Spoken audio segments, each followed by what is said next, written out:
Namaste, my dear ambitious friends. Vanakkam. Today we're going to look at two words, deja vu and jamais vu. Both are opposites. The meaning, the eerie feeling that you have already experienced the present situation, even when you're encountering it for the first time. A lot of times people come and tell me, I've seen you before. Okay, that's deja vu. Approximate or contextual equivalence. I'm not an expert in this area. Tamil பொருள் ஏற்கனவே நடந்தது போல ஒரு உணர்வு.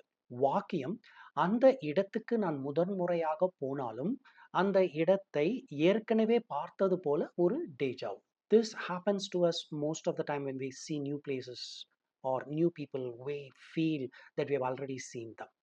हिंदी अर्थ पूर्व अनुभव की अनुभूति कि वह पहली बार उस जहां गया था लेकिन उसे ऐसे लगा जैसे वह पहले भी वहां आ चुका था.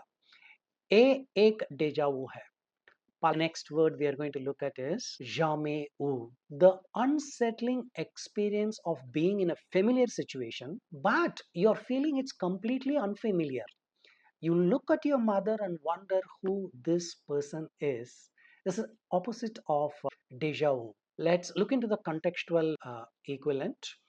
தமிழ் பொருள் பிரச்சயமான விஷயம் புதிதாக தோன்றும் உணவு. வாக்கியம் அவள் தனது வீட்டில் இருந்தாலும் ஒரு ஜாமே உ உணர்வால் அது புதிதாகவே தோன்றும். ஜாமே